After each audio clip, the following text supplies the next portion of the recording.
This is my 47th year. It's kind of interesting because he actually was my basketball official when I was a senior in high school. I started out originally with football, basketball, track, and baseball. After about 5 to 6 years of baseball, I said, I can find better things to have fun with.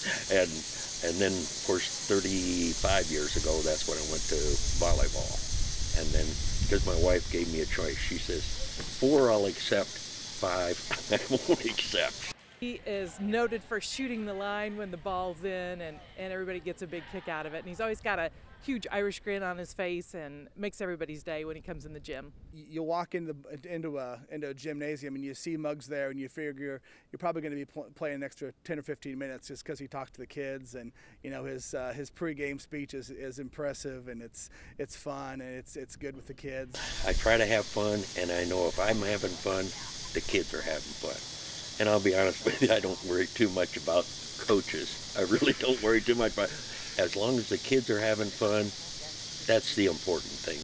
Clearly, it's not the most forgiving, or for that matter, ego-enriching endeavor in the world, but for half a century, officiating a kids' game has been all the hobby Marlon Muggs Mcginnis has ever needed.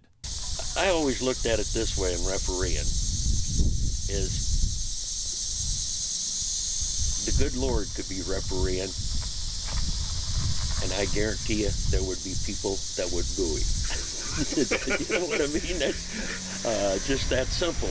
It may not sound like much of a job perk, but right now, Muggs even misses the criticism and incessant jokes about his eyesight.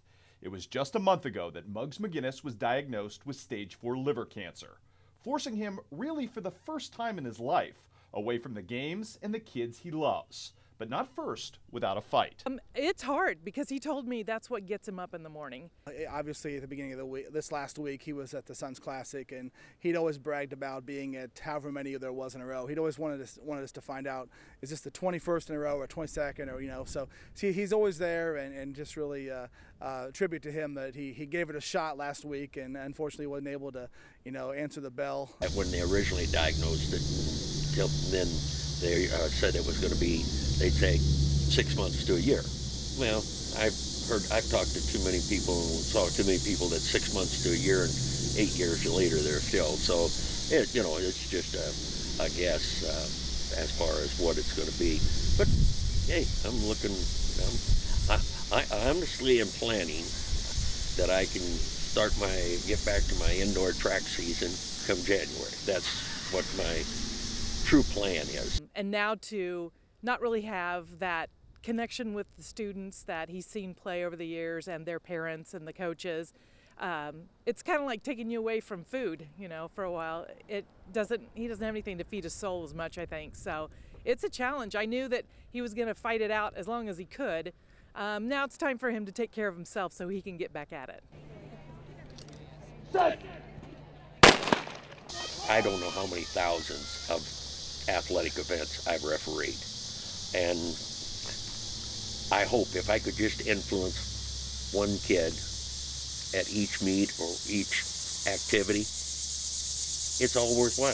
It is all worthwhile. And as I say, I know it sounds like, oh, he's thinking, no, it's just, that's where I get my fun.